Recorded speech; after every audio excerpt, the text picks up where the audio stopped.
세상과는 조금 다르다 해도. 하겠습니다.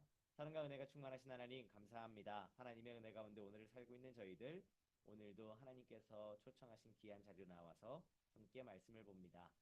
주님 말씀 가운데 위로를 주시고 능력을 주시고 지혜를 주셔서 주님께서 언제 어디로 부르시든 또 보내시든 하나님의 사람으로 하나님께서 맡기신 사역들을 그리고 사명들을 감당하기에 부족하지 않도록 도와주시옵소서. 오늘도 주님만을 의지하며 하루를 시작했습니다. 오늘 우리들의 여정이 끝날 때까지 우리 인도자가 되어주시고 보호자가 되어주셔서 하루를 마치고 침상에 들었을 때에 기쁨과 감사의 찬송의 고백을 올려드릴 수 있도록 은혜 베풀어 주옵소서. 오늘 수업의 시청을 주님께 맡기오며 우리 구주 예수님의 이름으로 기도합니다. 아멘. 여러분 지난주에는 우리가 사사기 5장까지 했어요. 지난주에도 수업을 늦게 시작해서 정시에 맞춰드렸습니다.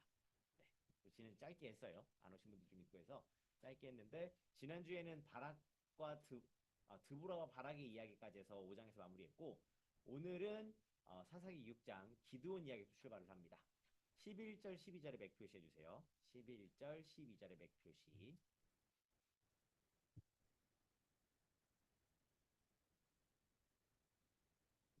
12절에 맥표시해 주시고 녹색 형광펜 준비해 주세요. 녹색 형광펜. 11절 두 번째 줄에 요아스의 아들 요아스의 아들 그리고 붉은색으로 기드온이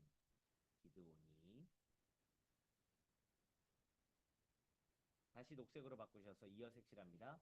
미디안 사람에게 알리지 아니하려 하여 미디안 사람에게 알리지 아니하려 하여 그 다음 붉은색으로 바꾸셔서 밀을 포도주 틀에서 타작하더니 밀을 포도주 틀에서 타작하더니 그 다음 녹색으로 바꿔주세요. 녹색 12절 첫 번째 줄 여호와의 사자가 기드온에게 나타나 여호와의 사자가 기드온에게 나타나 붉은색으로 바꾸셔서 큰 용사여 큰 용사여 녹색으로 바꾸시고요. 이어 색칠합니다. 여호와께서 너와 함께 계시도다 여호와께서 너와 함께 계시도다. 그 다음 12절의 삼지창 12절의 삼지창 21절의 삼지창 해주세요. 죄송해요. 17절과 21절 12절 했죠? 7절과 21절의 삼지창 해주시고 노란색 형광펜 준비해주세요. 17절 두 번째 줄 중간에 주 되시는 표징을 내게 보이소서 주 되시는 표징을 내게 보이소서 노란색을 칠하시고 21절 두 번째 줄 중간에요. 노란색으로 불이 바위에서 나와 고기와 무교병을 살랐고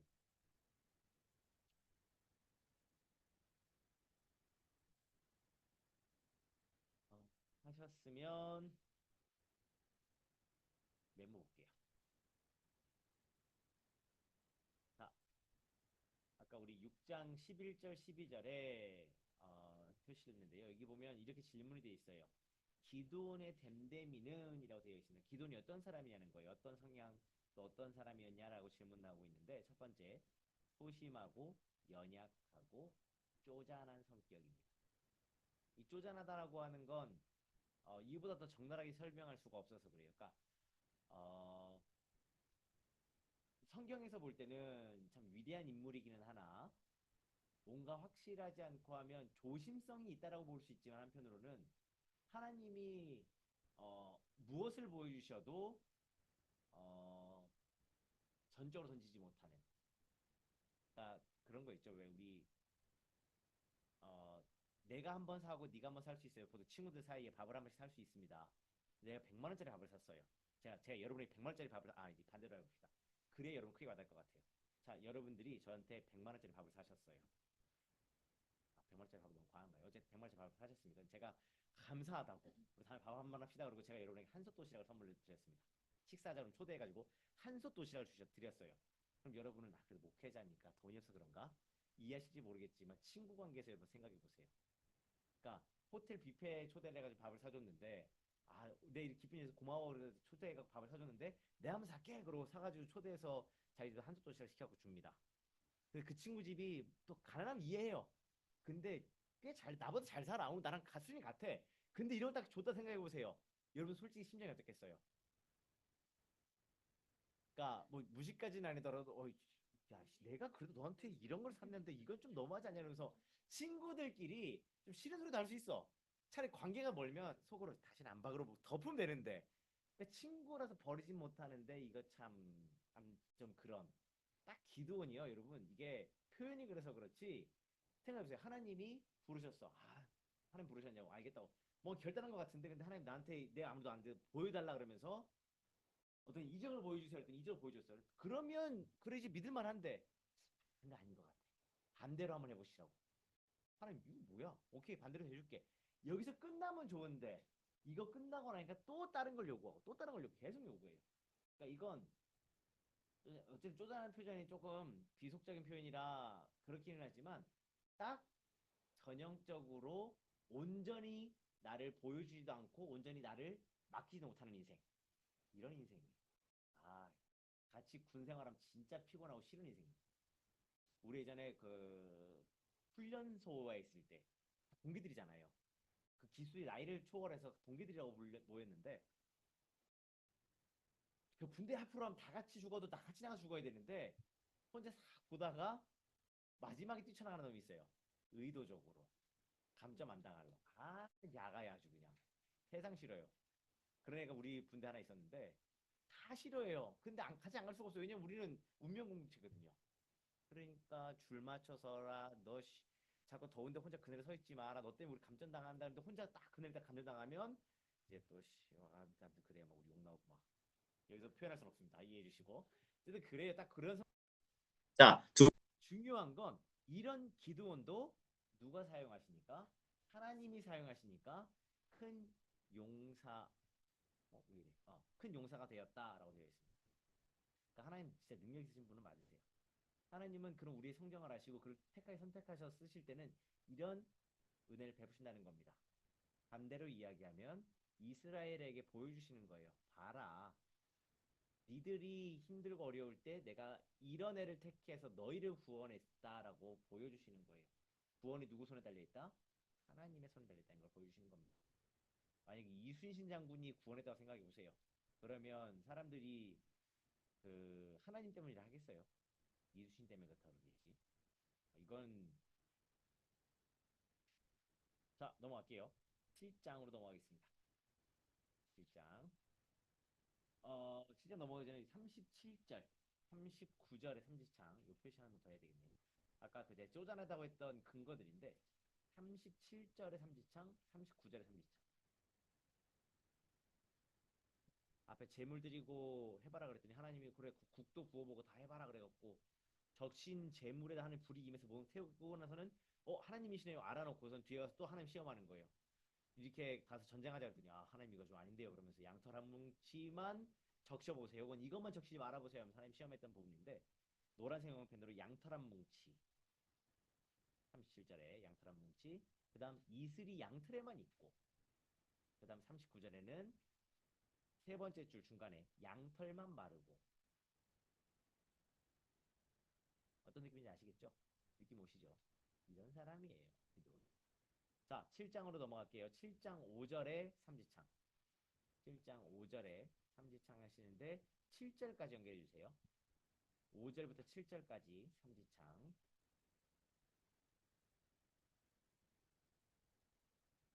그 다음 붉은색 형광펜으로 무릎을 세 번째 줄 끝에 무릎을 꿇고 마시는 자들도 그와 같이 하라 하시더니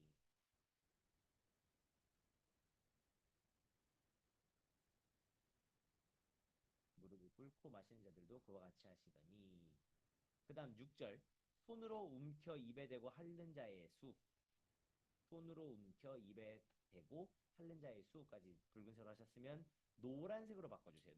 노란색 그 다음 300명 300명 하셨으면 그 다음 7절 이 물을 핥아먹은 300명으로 너희를 구원 이 물을 핥아먹은 300명으로 너희를 구원 여기 그다음 한장 넘겨주세요. 넘겨서 20절에서 22절의 맥표시. 20절에서 22절의 맥표시. 녹색 형광펜 준비해 주시고요. 녹색 형광펜. 나팔, 항아리, 횃불. 20절 첫 번째 줄에 있어요. 나팔, 항아리, 횃불. 두 번째 줄 끝에 여호와와 기드온의 칼이다. 여호와와 기드온의 칼이다. 그 다음 22절 300명이 나팔을 불 때에 300명이 나팔을 불 때에 그 다음 붉은색으로요. 여호와께서 붉은색으로 온 진영에서 친구끼리 칼로 치게 하심으로 온 진영에서 친구끼리 칼로 치게 하심으로 붉은색으로 표시하셨으니까 하셨으면 메모 볼게요. 자, 5절에 보면 자, 5절에 보면 적의 공격에 전혀 무방비라고 되어 있는데 아까 물에다가 바로 이렇게 입을 대고 마셨던 사람들에 대한 표현이에요. 적의 공격에 전혀 무방비. 그 다음 6절, 7절은 물을 이게 떠서 먹었던 사람들이거든요. 물을 마시는 동안에도 방심하지 않았음 되어 있고 두 번째는 폼생폼사 되어 있습니다. 그리고 20절부터 22절에 보면 이 전쟁에서 나팔하고 항아리하고 그렇게 그 가지고 칼이 없이 갔다는 얘기, 횃불을 가지고 갔다는 얘기인데 그 전쟁의 승패는이라고 질문돼 있어요. 자, 전쟁의 승패는 하나님의 개입과 역사가 있느냐 없느냐에 따라 달라진다라는 걸 잘 보여줍니다. 요걸 쭉 이렇게 설명을 안 드리고 쭉 말씀드린 이유를 지금부터 말씀드릴게요. 기드온과 함께했던 300용사에 대한 평가가 제각각입니다. 누군가는 방심하지 않았던 사람이라고 이야기를 해요. 그러니까 조심성이 있던 사람들이라고 이야기를 하고 반대급부에서는 뭐라고 이야기를 하냐면 겁이 많았던 사람들이라고도 이야기를 합니다. 그러니까 어떤 분은 이걸 이렇게 설교하시더라고요. 그러니까 기드온이 그래도 나름 치밀했었어요. 그러니까 돌다리도 두드려고 건너는 사람처럼 약간 소심하고 연약하고 쫌생이라 그랬는데 보는 관점에 따라서는 그만큼 철저하고 준비성이 있던 사람. 그러니까 전쟁의 방법에 있어서 하나님께 온전히 맡겼던 사람이지만 그만큼 이렇게 다져가며 가는 사람이다라고 설교하신 분도 있더라고요. 반대로는 세상에 이런 겁쟁이가 없다고. 이렇게 답답할 수가 없다고. 예를 들면 제가 이게 그 계곡에 가서 물을 건너가는데 저는 가도 발목까지 그러니까 종아리 허벅지도 안 올라와요. 무릎까지밖에 안 와. 제가 보여줘요. 이 봐라. 괜찮다. 가자 그러면 그냥 아빠가 손을 붙들고 있고 무릎까지 오니까 건너가면 되는데 한 걸음 한 걸음 못 내딛는 거예요. 물이 막 흘러가니까 그게 무섭대요. 그래서 아니 아빠가 붙들고 가자고 빨리 그러면 알겠다고 그러면서 난 무섭다니까 환장 위치가 어째 포착 뜁니다. 그 오늘 침대에 안 계셔서 좀 아쉽긴 한데 환장이에요 진짜. 가면 되는데 이거 그냥 가면 되는데 못 가는 거예요. 제가 그래서 나중에 제가 답답할 때 어떻게 하냐면 그 지금은 이제 그렇게 예를 못 들지만 좀 어릴 때는요. 그 기저귀 하고 그렇게 해갖고 잡고 그냥 건너요. 그래서 그냥 내려놔요. 환장하겠는 거예요. 바쁜데 난 짐도 날라야 되는데 가자고 그러는데 이거 한 10m 되나? 폭이? 10m도 안 돼요. 그냥 건너가 이제 깊이를 얼마 안 되니까 빨리 건너가면 되는데 그래서 생각해요. 뒷단에는 허벅지가 오르니까 무섭겠지. 근데 그냥 가면 되는데 아니 다리 붙들고 매달려서 가면 되는데 뻗ting기니까 막 이게 새랑 다 그랬어요 그때는. 지금은 물에 넣어놓으면 환장에 넣는데 그땐 그랬습니다. 그래서 이렇게 데려다 놓고 이렇게 하는데 딱 하나님이 기도를 데리고 갈 때 그런 마음 많이 싶겠냐 저는 싶어요. 그래서 볼 때마다 너무 답답해요. 하나님이 제단에다가 고기를 갖다 놓고 태워주신 것도 아니고 거기다 국을 부어라.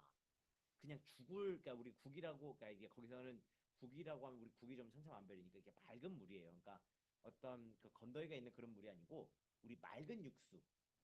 그러니까 우리 국수 먹을 때 육수 내는 거 있죠. 그러니까 원어적인 표현에 보면 맑은 육수라고 또 번역을 해요. 그러니까 쉽게 해서 그냥 물을 부은 거예요. 흔히 그 이제 그 어쨌든 그 식생활에 꼭 필요한 그 육수일 테니 그 육수를 갖다가 그 재단에다 부으라고 그러면 나무도 젖고 재물도 젖을 거예요. 근데 하나님 거기다 불을 떨어뜨리셔서 다 태워버리시거든요. 젖은 것도 태우시는 하나님이시라는 걸 직접 보여주는데 하고 나서 내 말 잘 들게 그러고 우상의 그 밤에 목도 쳐요. 근데 이게 법이 많으니까 사람들이 보는데 못 치고 한밤중에 가서 우상의 목을 치는 겁니다. 그리고 다음날 이제 이게 사람이 모르겠냐고요. 딱 걸렸죠. 그래서 막 그 동네 장로들이 왔고 이 신상의 목을 친 게 기도원이라는 데서 막 하니까 오히려 기도원 아버지가 그래요. 내 아들이 친 거 맞는데 생각해봐라. 그게 신상이 얼마나 능력이 없으면 법정의 아들이 쳐도 아무 해를 못 가하느냐고. 니네 생각해봐라 그러면서 돌려보내거든요. 아버지가 대장부죠. 돌려보내고 나서 이제 하나님이 싸우자 그러면 그다음부터 싸우면 되는데 칸담이 녹아가지고 이거 양털 갖다 놓을 테 요거 빼놓고 한번 적셔보소. 적셨어요. 적셨네. 이게 이거 안 적셨네. 반대로 한번 해보소. 요것만 적셔보소. 야, 그것도 모아놨는데 모인 사람 중에 하나님 또 어떤 사람들을 선별하시냐면 물에다가 입을 대고 이렇게 마시는 사람들을 안 쓰시고 조심스럽게 떠먹는 사람들. 여기 보면 뭐라고 표현했냐면 방심하지 않았다고 표현하는데 반대로 얘기하면 딱 누구 같은 사람들을 불렀느냐? 기드온과 같은 사람만 남겨놓은 거예요.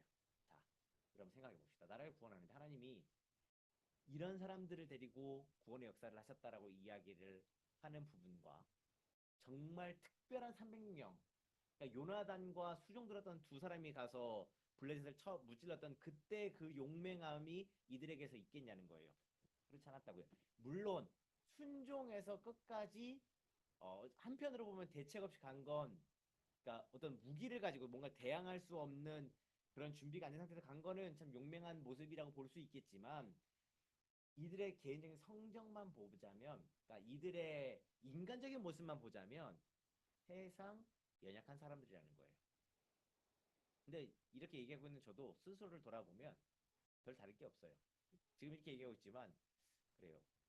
그렇습니다. 우리 아이들은 아침에 식사할 때마다 종종 그런 얘기를 해요. 전쟁 나면 우리 어떻게 해야 되지? 라는 얘기를 합니다. 그러니까 이제 걔들의 관심은 그거예요. 전쟁이 나면 아빠가 가느냐 안 가느냐. 그거부터 시작해서 그러면 큰형은 몇 살이 되면 갈 수 있느냐. 상토병 이야기 들었거든요. 최근에. 그러니까 그 좀 있으면 형 가겠는. 그러니까 하고 그래서 이제 밥 먹다 보면 제가 얘기해요. 시끄럽고 전쟁이 안 나도록 하는 게 중요하고 전쟁 나면 일단 아빠 갈 거야. 그러면 애들은 왜 가는데? 그럼 돈 누가 벌고? 밥은 누가 주지? 이렇게 얘기를 해요. 오늘 아침에도 그래 얘기를 했는데 밥은 하나님이 알아서 주실 거고 밥은 엄마 해줄 거다. 걱정하지 마라. 그리고 아빠가 안 가면 그렇게 얘기를 하니까 아빠 간다고 이기는 거 아니잖아. 그러길래 그렇지 내가 간다고 이기지는 않는데 손이 필요할 거야. 그래서 아빠는 갈 거다라고 이야기를 해요. 제가 이렇게 얘기는 하지만 막상 전장에 나가고 던져서 놓으면 조준 생각이나 하겠나 싶어요. 예전에 그랬어요. 우리 군대 막 가기 전에는 딱 전쟁 조준 생각하면 되는 거 아니냐고. 전쟁터에 갔다 온 사람들은 이야기합니다. 이건 웬만한 강심장 아니면 사람 보고 잘 못 쏴요. 그리고 총알이 날아오는데 이게 화살만 해도 어찌 보면 막 저기서 쭉 소리 들리고 날아오는 게 다 보이다 이렇게 피하면 피할 수 있을지 모르겠는데 총알을 보고 피한다 불가능하거든요. 그러니까 고개를 내밀고 어디 총을 쏴요. 고개 내밀면 다 넘어가는데. 그러니까 이제 뭐 영화에도 보면 그런 걸 좀 사실적으로 묘사해 놓은 영화들도 있는데 실상 그래요. 전쟁이 나면 웬만한 강심장 아니면 어렵거든요. 그래서 생각합니다. 제 기도 생각하면 나랑 뭐 다르겠나 생각을 하는데 그래요. 어쨌든 이런 인생을 부르셔서 하나님은 이스라엘을 구원하셨습니다. 이게 하나님의 역사의 포커스예요. 내가 너희를 구원한다. 내가 너희 역사 가운데 개입한다는 걸 보여주는 게 포커스니까 그렇게 이해하시면 돼요. 중요한 건 사람들은 이쯤 되면 알아야 돼요. 이 전쟁의 승패가 누구인지 알아야 되는데 아는 것 같으나 결국은 누구를 의지하냐면 어느샌가 하나님의 역사는 싹 사라지고 그때 중심에 있던 기도만 남는 거죠. 이게 우리들이 갖고 있는 인간이 갖고 있는 맹점이자 가장 큰 연약함입니다. 자, 8장의 1절부터 3절에 삼지창 표시해 주세요. 기도원의 노년이에요. 1절부터 3절에 삼지창 표시해 주시고 노란색 형광펜 에브라임 사람들이 기도원에게 이르되 노란색으로 에브라임 사람들이 기도원에게 이르되 줄 바꿔서 싸우러 갈 때에 우리를 부르지 아니하였으니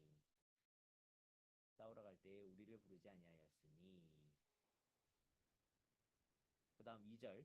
기드온이 그들에게 이르되, 노란색입니다. 기드온이 그들에게 이르되, 그 다음 붉은색으로 바꾸셔서 두 번째 줄에 에브라임의 끝물 포도가 아비에셀의 만물 포도보다 낫지 아니하냐. 붉은색으로 표시해 주십시오.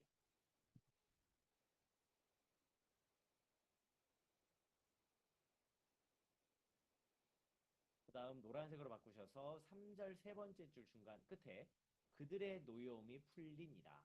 노란색으로 그들의 노여움이 풀리니라.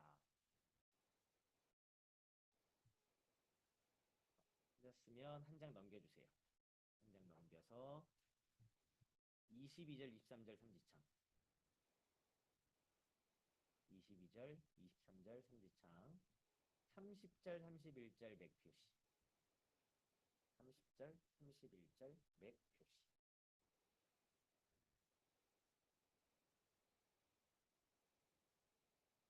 하셨습니까? 하셨으면 노란색 형광펜으로요. 22절 두 번째 줄 끝에 당신과 당신의 아들과 당신의 손자가 우리를 다스리소서 하는지라. 당신과 당신의 아들과 당신의 손자가 우리를 다스리소서 하는지라. 23절 기드온이 내가 너희를 다스리지 아니하겠고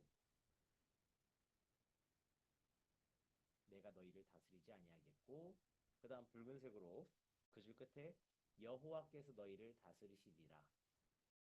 여호와께서 너희를 다스리시리라.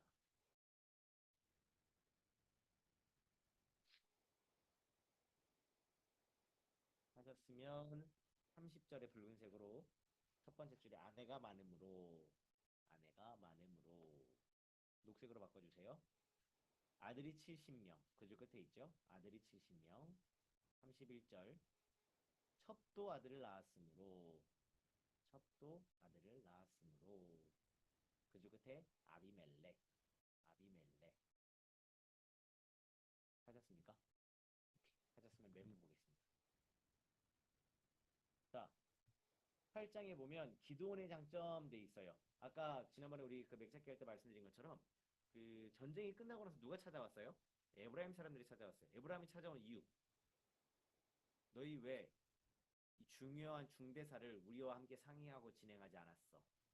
왜 나를 중요한 자리에 부르지 않았어? 라고 얘기하는 겁니다. 정말 필요할 때는 안 나타났는데 전쟁 끝나고 나니까 뒤에 와가지고 이런 얘기를 하는 거죠. 예, 그러니까 에브라임이 분명히 그 요셉의 후손으로서 장자권을 가지고 있었기 때문에 영향이 있었던 건 맞아요. 근데 꼭 이렇게 와서 뒤통수를 칩니다. 그 상황 속에서 기도는 어떻게 반응했냐는 거예요. 첫 번째, 겸손하게 반응을 했어요.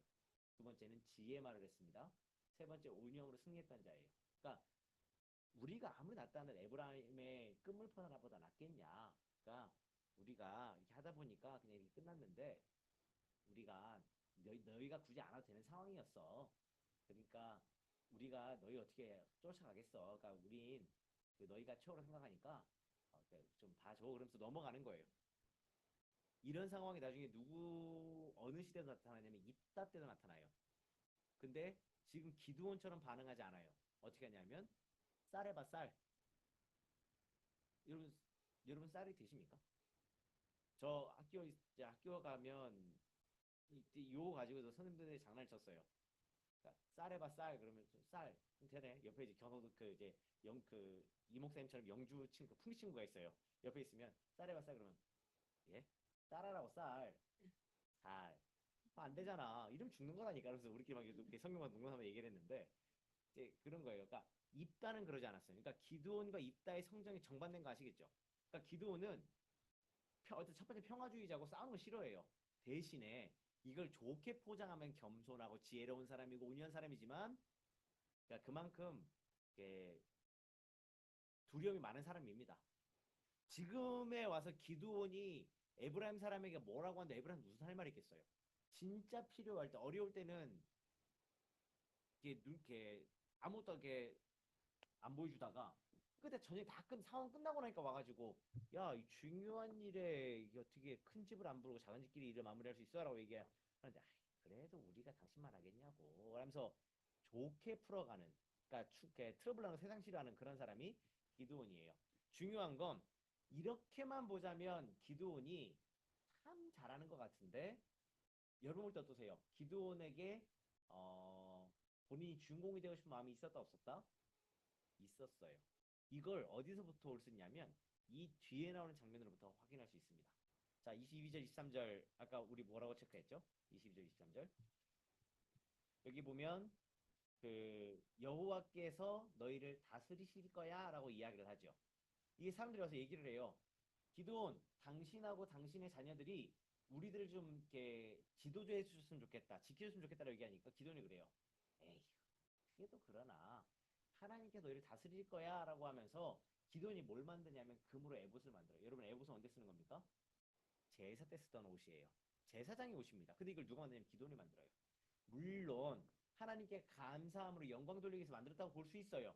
근데 성경은 그렇게 말씀하지 않아요. 뭐라고 하냐면 그 금에봇이 이스라엘이 그 금에봇을 음란하게 섬겨서 기드온 집에 뭐가 됐다 그랬습니까? 올무가 됐다. 첫 번째, 그가 하나님께 여쭙고 만든 게 아니고 조금 표현이 그런데 전리품을 가지고 모르니까 전리품이랑 어쨌든 본인에게 들어온 수익을 그걸 만들었다라는 건 어, 기념하고 싶은 거예요. 보여주고 싶은 겁니다. 후에 드러나게 하고 싶은 부분이 없지 않아 있다라는 걸 어디서도 알 수 있냐면 뒤에 보면 그 기돈에게 뭐가 많았어요? 아내가 많았어요. 아들이 몇 명이에요? 70명이에요. 1년에 한 명씩 낳아도 그 뭐 한 40대부터 나왔다고 해볼게요. 70대까지 30년 동안 최소 아내 3명에서 낳았어야 될 양이에요. 이 표현하면 좀 그런데 죄송합니다. 표현이 이렇네요. 1년에 매년 연년생을 낳듯이 근데 그렇게 낳을 수 있냐고요, 여기 사람이. 그렇지 않지 않을까? 우리가 생각하는 것보다 훨씬 더 많은 아내를 거느렸어요. 근데 여기서 끝나지 않아. 뭐도 있어요. 첩도 있어요. 첩도 있는데 이 첩에게서 나는 아들의 이름을 보십시오. 뭐라고 되어 있습니까? 아비멜렉.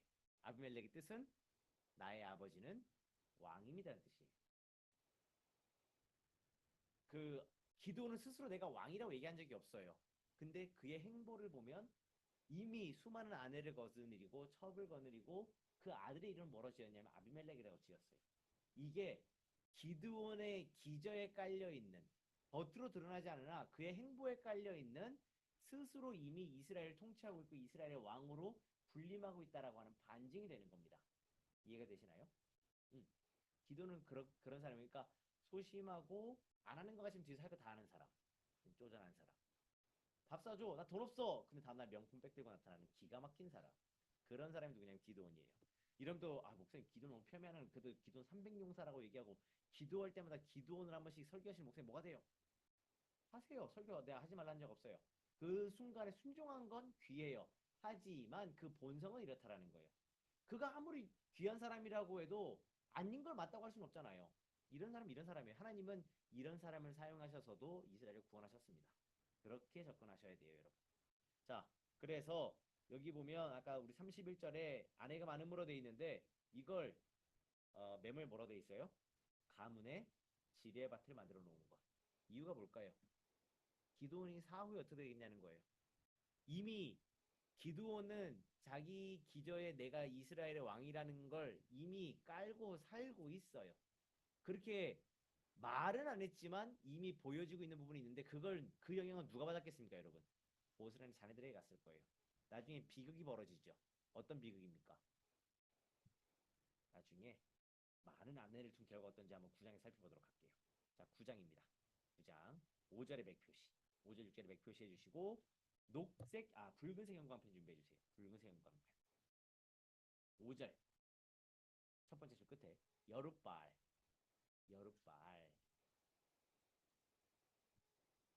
바알을 쓰러뜨린 바알의 목을 친 여룻발은 기돈의 별명이에요. 여룻발하고 줄 바꿔서 자기 형제 70명을 한 바위 위에서 죽였으되 자기 형제 70명을 한 바위 위에서 죽였으되 녹색 형광펜으로 그 줄 밑에 요담은 스스로 숨었으므로 남으니라. 요담은 스스로 숨었으므로 남으니라. 그 다음 6절 두 번째 줄.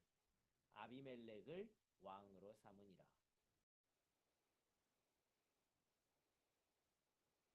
아비멜렉을 왕으로 삼으니라.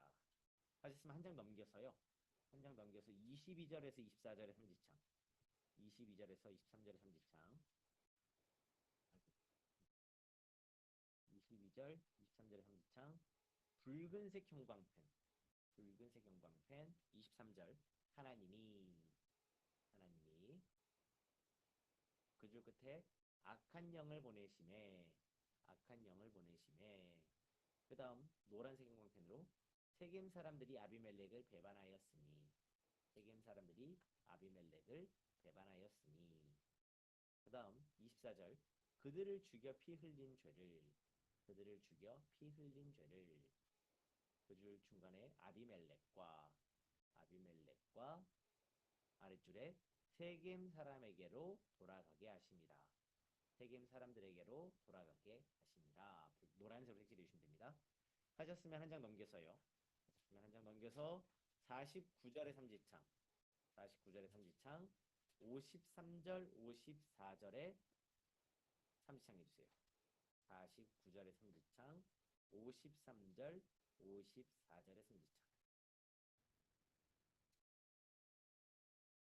하셨으면 49절 두 번째 줄에 노란색으로 세겜 망대에 있는 사람들이 다 죽었으니 남녀가 약 1000명이더라.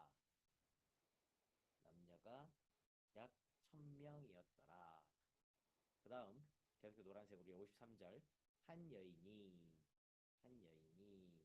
붉은색으로 맷돌 윗짝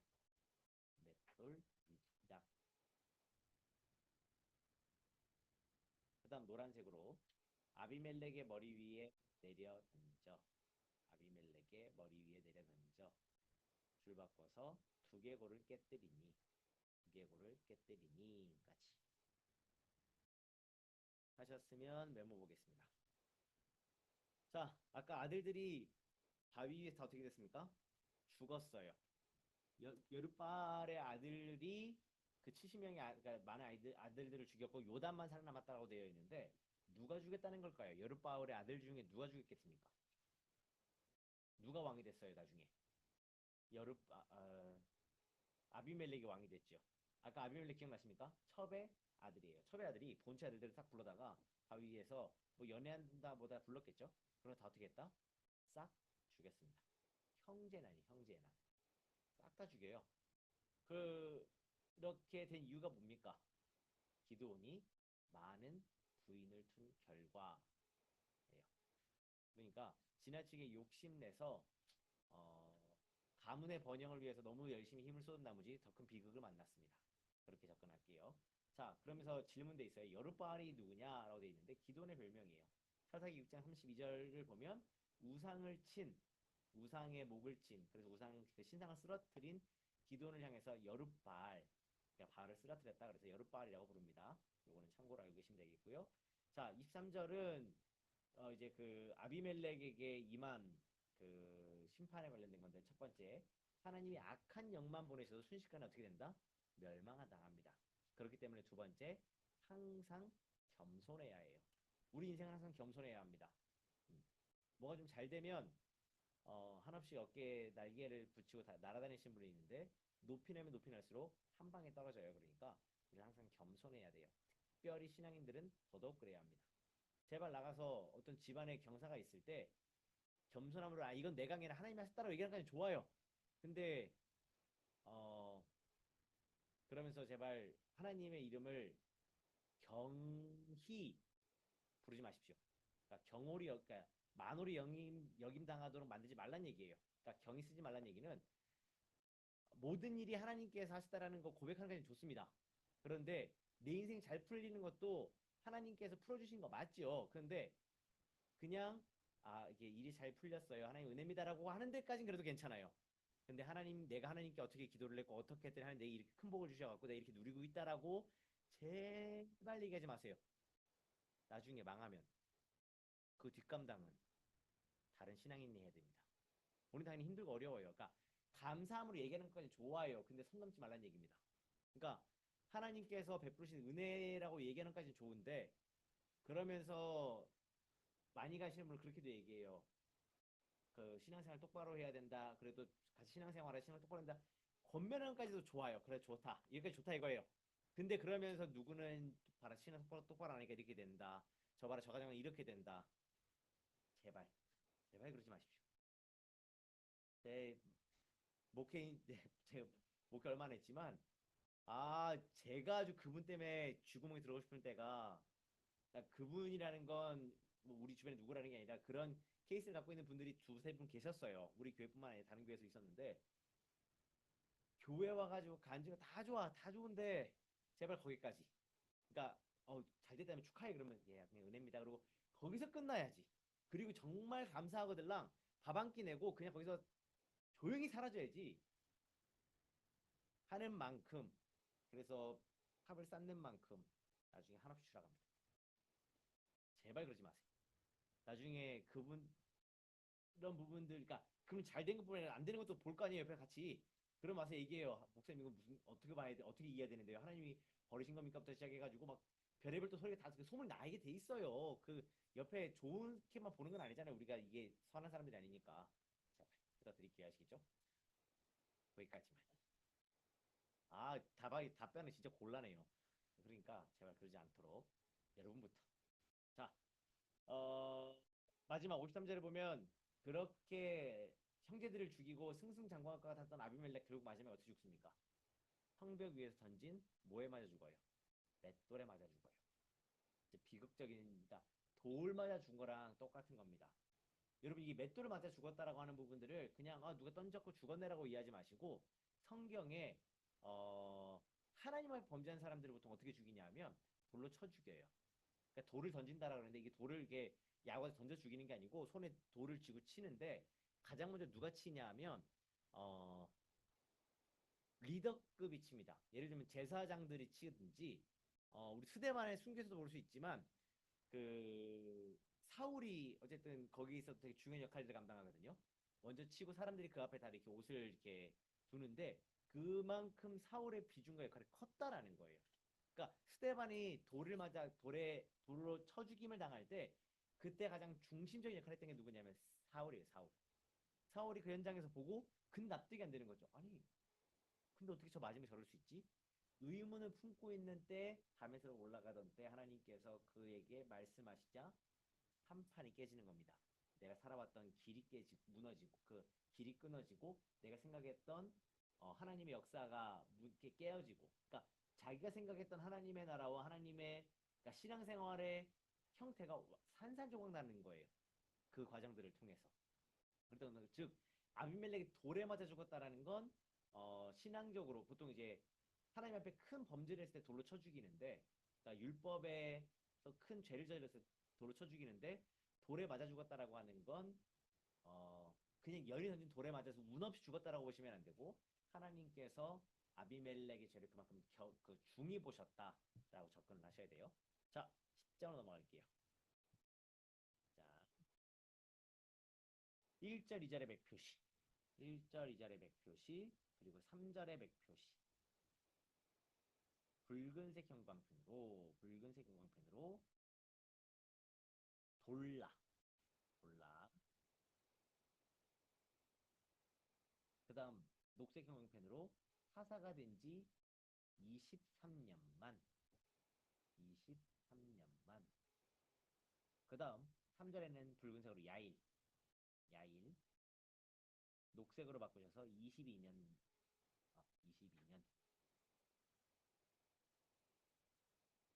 하셨으면 메모 보고 넘어갈게요. 여기는 메모 보고 내용 달라서 후에 1절 2절에 보면 22년 23년간 사사로 활동했던 두 사람 돌라와 야일이 나오죠. 이분들에 대해서 딱 두 줄이에요. 세 줄이에요. 세 줄. 같은 사사인데 분량이 예능으로 치면 분량이 너무 없어요. 편집되면 얼굴 한번 비추고 끝이야. 여러분 이렇게 된 걸 누구는 그냥 뭐 그렇게 갔던 사람이다라고도 얘기할지 모르겠지만 한편으로는 이분들이 통치하던 때는 그만큼 평온했던 얘기입니다. 어떤 위기와 상황에서 사사로 세움받았어요. 근데 그 구원의 과정을 적나라하게 쓰지 않은 건 어, 비교적 작은 사건일 수도 있겠지만 볼라와 야일은 그만큼 이들의 비중은 적기도 했지만 순탄했다라고 그제 조금 이렇게 평온하게 정리가 끝났다라는 건 이슈가 적었다는 얘기기도 합니다.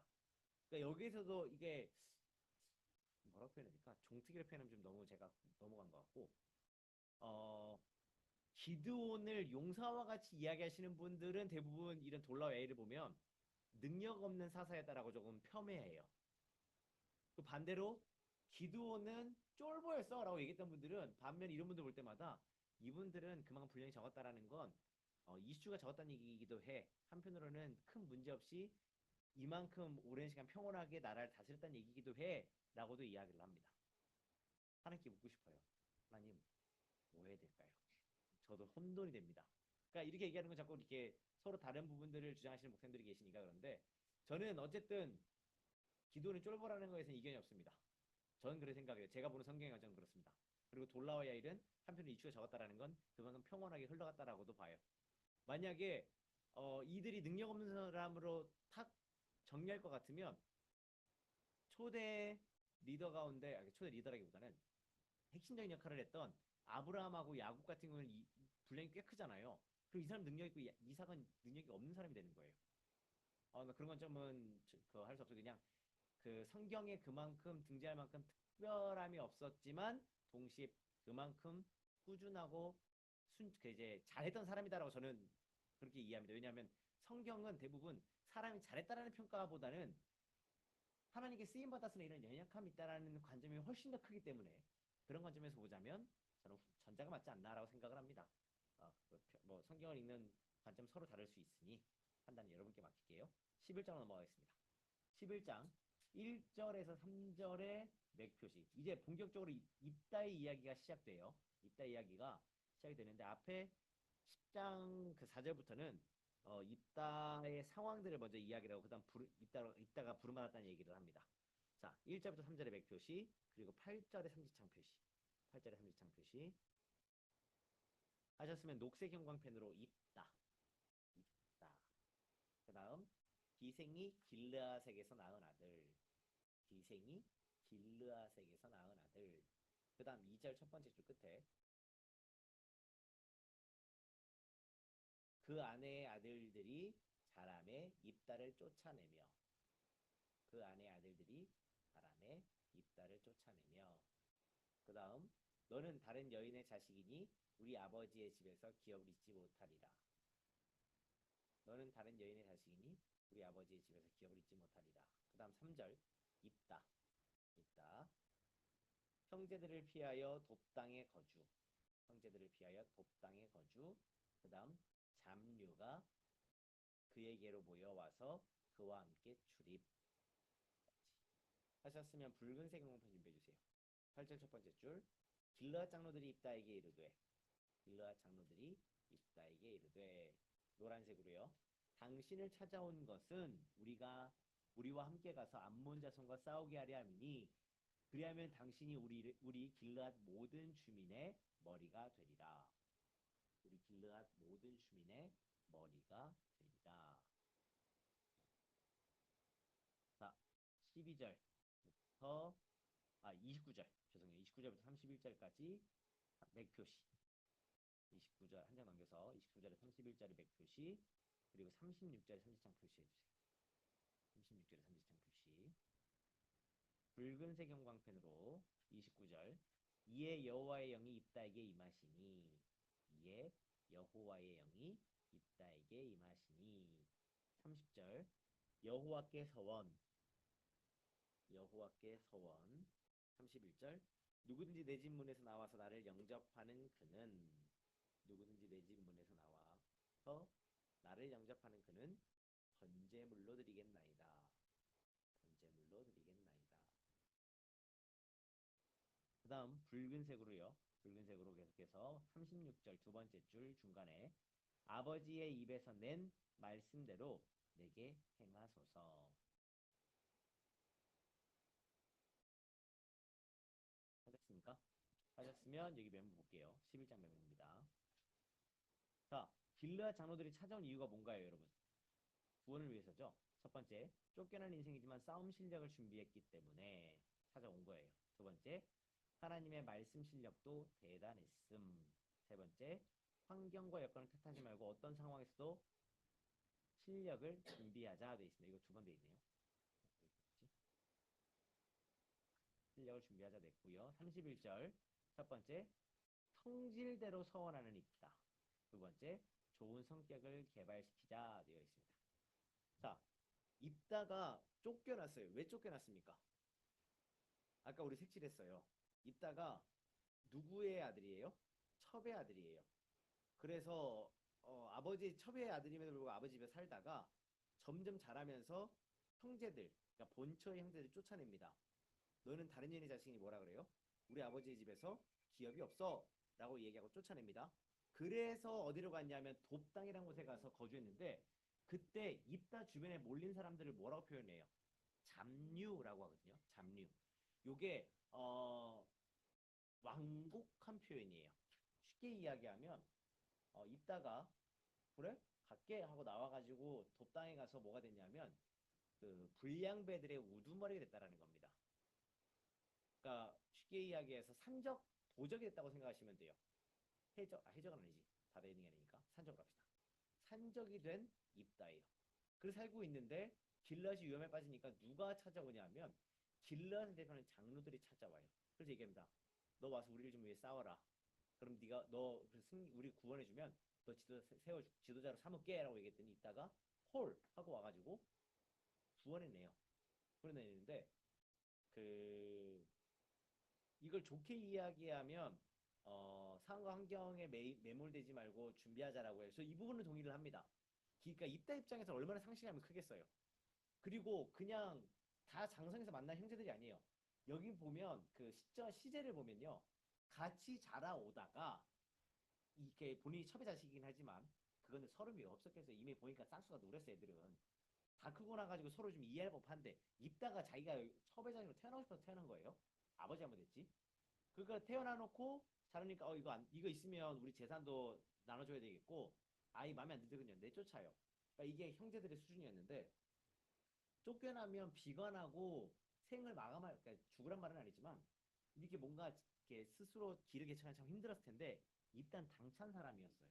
그래서 뭐 이때 뭐 내가 나중에 돌아와서 뭔가를 한따까리 하겠다라고까지는 아니겠지만 버림받은 인생이라고 해서 포기 안 하다는 거예요. 그 상황이 참 기구하고 어렵지만 내가 할 수 있는 일을 끝까지 최선을 다했다라는 부분들은 본받을 만한 것 같습니다. 중요한 건 그렇게 준비가 됐을 때 누가 찾아와요? 필요한 사람이 찾아오는 거예요. 여러분 이렇게 말씀을 통해서 여러분 신앙적으로 성숙하고 또 훈련돼야 될 이유는 뭐냐면 하나님께서 여기서는 장로들이 찾아와가지고 좀 구원해달라는 얘기지만 하나님이 여러분 어떻게 쓰실지 몰라요. 불량배들과 어울려 살고 있는 첩의 자식으로 아무런 기업도 없고 적통도 아닌 입다를 하나님 때를 따라 필요하시니까 부르시잖아요. 최소한 여러분 입다보다 나은 사람들 아닙니까? 하나님 여러분 쓰실 거예요. 하나님께 쓰시고자 하실 때 귀하게 쓰임 받으려면 준비하셔야 돼요. 아까 말씀드렸잖아요. 목사님 저는 이래서 저를 힘들다고 그래서 도저히 안 될 것 같아요. 안 되는 사연들은 따지면 뭐 100트럭이고 5만 원하겠냐고요. 한번 해봅시다. 할 수 있는 데까지 할 수 있도록 해드릴 테니까 해봅시다. 저희는 어쩔 수 없이 계속 같이 훈련해야 돼요. 같이 독려해야 돼요. 이거 우리의 역할이니까. 근데 이 동료 런닝맨트의 역할은 언젠가 끝나요. 결국은 이 본 게임은 누가 해야 되는 거예요? 내가 해야 되는 거예요. 남북의 성도님들이 하셔야 되는 거예요. 담임 목사님 언제까지 우리 담임 목사님 있을지 몰라요. 담임 목사님 나가라는 얘기 아닙니다. 목사님이 어쨌든 시간이 지나면 목사님 가셔야 돼요. 그러면 목사님이 계실 때 목사님과 함께 트레이닝하고 준비해야 될 때가 필요해서 하나님 두셨더라면 하셔야 된다고요. 나중에 다음 목사님이 왔을 때 혹은 다음 목사님 어떤 인물이 올지 몰라요. 여러분 어떻게 쓰임 받을지 모른다니까요. 지금 하실 수 있을 때 해 놓으셔야 돼요. 해 놓으시면 하나님이 여러분을 들어서 어떻게 쓰실지 몰라요. 저는 하나님이 준비시키실 때 순종하고 잘 준비되셔서 하나님의 때에 선이 쓰임 받으셨으면 좋겠습니다. 그래서 여러분을 통해서 남북에게 듣는셨으면 좋겠어요. 남북이를 이렇게 세우시는 이유는 하나님의 때 또 어떻게 쓰실지 모르기 때문이에요. 이렇게 쓰임 받으세요. 진짜 받으셨으면 좋겠어요. 입다도 쓰시는데 왜 여러분 안 쓰시겠냐니까요. 너는 처음에 입다를 잘 모를 때는요. 저는 입다가 좋았어요. 아 이게 따를 맞춘 건 좀 미스가 맞는데요. 입다를 공부하기 전에 입다는 기동 같은 쫄보는 아니잖아. 저는 기왕 될 거라면 입다가 되고 싶었어요. 에브라임 와가지고 너 어떻게 내 허락도 안 받고 전쟁을 치러? 너 뭔데? 우리가 목숨을 사는데 뭐 했는데 지금하고 지분 내놓으라 말아야 그러면서 할 때 이거 아니잖아 얘기하면서 당당하게 자기 얘기할 수 있는 전 이따가 부럽게 뭔가 본보고 싶은 사람이었다고요. 근데 공부를 하면 할수록 세상에 이렇게 비루한 인생이 없어요. 중요한 건 하나님이 그를 그렇게 쓰신다라는 거예요. 기억하십시오. 아시겠죠? 하고 그 다음 우리 서원에 대해서 얘기를 했는데 이따가 돌아가면 내 집 문 밖으로 나오는 그를 제물로 바치겠다라고 이야기를 해요. 여러분 이게 그라는 표현이 원어적으로 봤을 때도 좀 표현이 분분해서 딱 잘라 이야기는 어려워요. 근데 이 그라는 표현을 조금 그 극단적이라기보다는 조금 더 이렇게 원문에 치중해서 보시는 분들 그리고 적나라하게 보시는 분들은 이미 그의 입에서 나올 수 있는 얘기는 제한돼 있다라는 거예요. 그러니까 집에 사는 그라는 건 그냥 뭐야 움직이는 모든 것들을 포함한 게 아니라고도 해석을 하세요. 그러니까 다시 말해서 애초에 사람이 타겟이었다는 거예요. 이렇게도 얘기하시는 분들이 있어요. 이게 정확하게 그라는 부분들이 해석에 따라서 범위가 너무나 좀 이렇게 달라지는 부분이 있지만 저는 그 해석도 틀린 건 아니라고 생각을 해요. 왜냐하면 생각해 보세요. 제가 집에 돌아가면 집에서 제가 문 열고 들어갈 때 집에 뛰쳐나올 거 뻔해요. 이렇게 표현하면 제가 말이 좀 그렇지만 뻔해요. 이해되십니까? 제가 집에 돌아갔을 때 그 우리 집의 상황을 제가 교회 가서 뛰쳐나오는 사람이 얘기하잖아요. 내가 우리 집에 가거들랑 지금 분명히 얘기해요. 집에 돌아가거들랑 전임 승리가 돌아가거들랑 이렇게 학교라고 서원을 해요. 내가 문 열고 들어갔을 때 나올 거 뻔하거든요. 옆집에 개똥이 갑자기 튀어나올 일이 얼마나 되겠어요. 별로 없어요. 이게 본인의 그림 속에 이미 있다라고도 얘기를 해요. 그게 뭐냐면 입다의 완악함이라는 거예요. 입다 보세요. 일단 수틀리면 무조건 죽이고 보는 사람인데 이 사람 상당히 거친 사람이니까 그와 같이 머무는 유유상종이라고 표현하면 좀 못됐지만 그와 그러니까 꼭 집이 가난하고 힘들어서 집에서 쫓겨나거나 힘든 상황을 하면 사람들이 어긋나야 돼요. 꼭 불량배들만 어울리는 게 이게 무슨 그 루틴입니까? 그렇지 않잖아요. 모두 그렇지는 않거든요. 근데 입단 그런 사람이었다고요.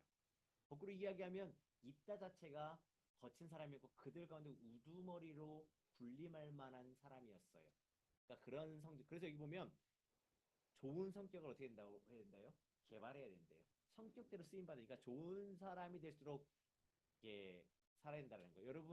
여러분 가운데 그릇 된 좀 모난 부분은 빨리 깎으세요. 어떻게 쓰임 받을지 몰라. 빨리 깎으시고 하나님 보시기에 아름다운 모습으로만 남아지시기를 축복합니다. 쓰시려고 하는 타이밍에. 그런 의미에서는 아직 좀 더 깎여야 되는데 어떻게 쓸지 모르겠지만 걱정이 돼요. 교회에서는 억지 꼭 참지만 집에 가면 하나씩 폭발하는 저를 볼 때는 힘이 좀 걱정이 되긴 합니다. 그래서 이따를 보면 부정이 버쩍버쩍 들긴 하는데 그래서 여러분 편하게 쓰임 받으셨으면 좋겠고 조금 시간이 갔지만 빨리 마무리할게요. 우리 한 장만 더 가겠습니다. 오늘 입단은 마무리했으면 좋겠어요. 자 12장 1절의 별표시 1절의 별표시 그리고 5절에서 6절의 별표시 일단 얘는 범상치 않아요. 별표시 두 개나 있잖아요. 1절과 5절 6절 다 별표시 하시고 붉은색 형광펜 준비해 주세요. 붉은색 형광펜 준비하셔서 1절 첫 번째 줄에 에브라임 사람들이 무슨 감초와 같은 사람들이에요. 사건이 끝나면 나타나요. 어디든 끼지 않는 곳이 없어요. 에브라임 사람들.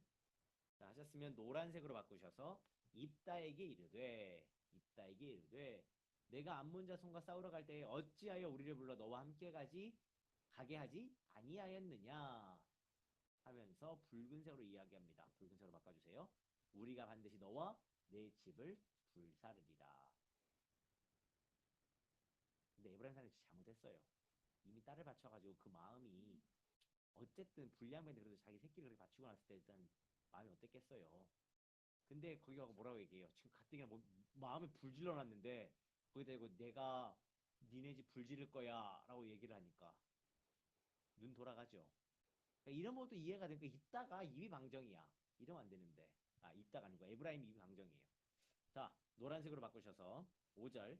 길르앗 사람들이 에브라임 사람보다 앞서 요단강 나루턱을 장악하고 길르앗 사람들이 에브라임 사람보다 앞서 요단강 나루턱을 장악하고 마지막 줄에 내가 에브라임 사람이냐 하여 그가 만일 아니라 하면 붉은색으로 쉽볼렛 쉽볼렛 붉은색으로 칠해주세요. 쉽볼렛 하고 이라 바르마라 하여 노란색으로요. 이라 바르마라 하여 그 다음 다시 붉은색으로 쉽볼렛 아 참 아까는 쉽볼렛 지금은 쉽볼렛 네 죄송해요. 제 머릿속에 쉽볼렛밖에 없어가지고 이게 한 끗 차이인데 이게 구분이 된다니까 우리 쌀하고 살하고 구분되잖아요. 그죠? 마찬가지입니다. 하셨으면 노란색으로 이라 발음하면 줄 바꿔서 계속 노란색으로 그를 잡아서 요단강 나루턱에서 죽였더라. 마지막 줄에 이렇게 죽은 자가 4만 2천 명. 지 많죠. 하셨으면 한 장 넘겨서 여기 표시 안 됐네. 안 들어갔어. 오케이. 8절의 맥표시. 이거 안 하고 넘어가 버렸네요. 8절의 맥표시. 8절의 맥표시. 그리고 녹색으로 입산. 입산. 아, 이거 못 봤어요. 죄송해요. 입산. 그리고 한 장 넘겨서 9절까지 연장해 주시고 9절까지 연장해 주시고 계속 녹색으로요. 아들 30명과 딸 30명. 아들 30명과 딸 30명. 그다음 딸들을 밖으로 시집 보냈고 아들들을 위하여는 밖에서 여자 30명을 데려왔더라.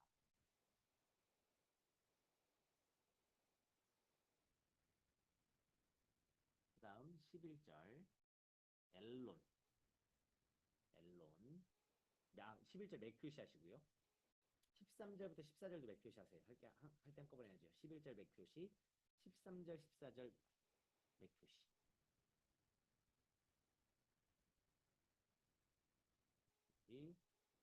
하셨으면 아까 녹색으로 엘론 10년 11절에 엘론 10년 말씀드렸고요. 그 다음 13절에 압돈 그 다음 14절에 아들 40명 손자 30명 그 다음 나귀 70마리를 탔더라. 나귀 70마리를 탔더라. 그 다음 8년 녹색으로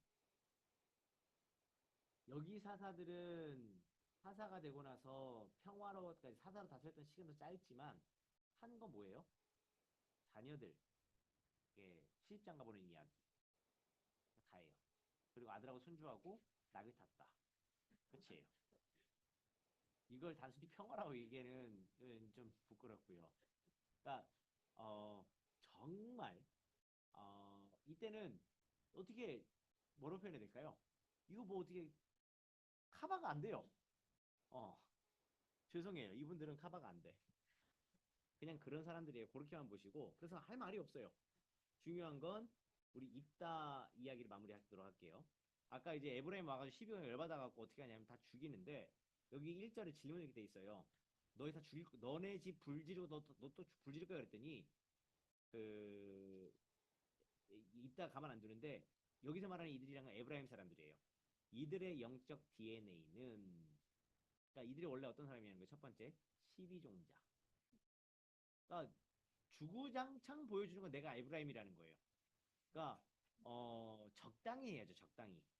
그리고 이게 큰형이면 큰형답게 행동을 해야 되는데 그 해를 책임은 다하지 않고 그러니까 실속만 챙기려고 하는 종자들. 그래서 12종자라고 표현했고요. 두 번째, 기드온에게도 동일한 시비를 했었다. 아까 말씀드렸잖아요. 근데 기드온은 야, 좋은 게 좋은 거로 잘 넘어갔어요. 근데 입단은 그렇지 않았잖아요. 다 죽였습니다. 자, 첫 번째, 5절 6절 메모예요. 첫 번째, 이런 시비재성 때문에 죽임을 당했습니다. 쉽볼렛이 안 돼갖고 쉽볼렛이라고 하는 바람에 딱 다 죽임을 당해요. 두 번째, 시비재성을 벌이자 되어 있습니다. 그러니까 신앙생활하면서 그 다른 사람들하고 트러블이 안 날 수는 없어요. 그러니까 걸림이 있을 수는 있어요. 근데 이 걸림이 꼭 필요한 거라고 하면 그 곱씹고 곱씹고 혼자 판단에 안 서면 제3자한테 얘기하지 마시고 교육자들한테 얘기하셔도 됩니다. 아, 이것도 교육자마다 천태만상인지라. 근데 최소한 교육자한테는 크로스 체크를 하세요. 아니면 교육자 가기 전에 배우자에게 내가 이 집사님 볼 때마다 미치겠어. 막 진짜 너무 힘들어. 한마디 해야 되겠어. 할까? 남편이랑만 얘기해봤어. 남편이 그래도 해. 그러면 이제 그때 한 번 더 두드려. 우리 이때는 기도를 냅시다. 두드려서 교육자랑 한 번 더 상의를 하세요. 교육자도 하세요.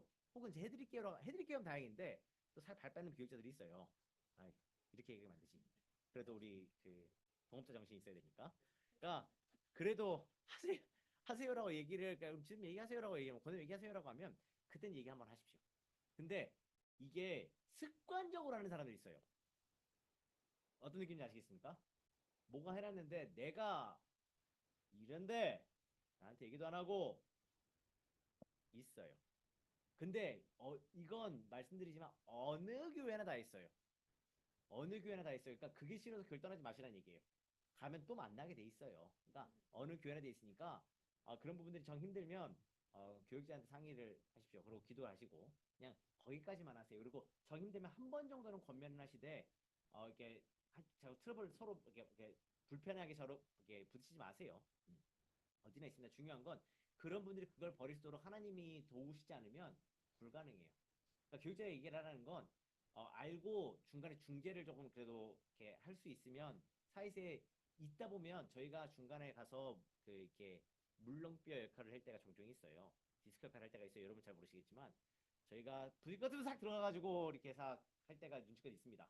그러니까 그렇게 하든지 아니면 같이 기도해서 하나님 은혜를 달라고 같이 기도할 수 있으니까 그래서 교육자가 얘기를 하는 거예요. 근데 또 교육자가 못 믿어보면 안 하셔도 됩니다. 네. 그건 상황이 다 다른지라.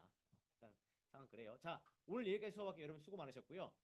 오늘 조금 힘들어서 길게 했던 이유는 다음 주에 희대의 사사 중에 이런 능력을 지닌 이가 없었지만 이런 사고를 친 사가 또 없었다라는 걸 보여드릴 겁니다. 지금까지 모았던 모든 문제점들을 종합적으로 가지고 계신 분이면서 또 모든 능력을 갖고 계신 위대하신 분. 그분에 대해서 우리 다음 주에 보게 될 거예요. 자, 오늘 여러분 수고 많으셨고 조심히 돌아가십시오. 우리 다음 주에 더 건강한 멋진 모습을 뵙도록 할게요. 고생하셨습니다.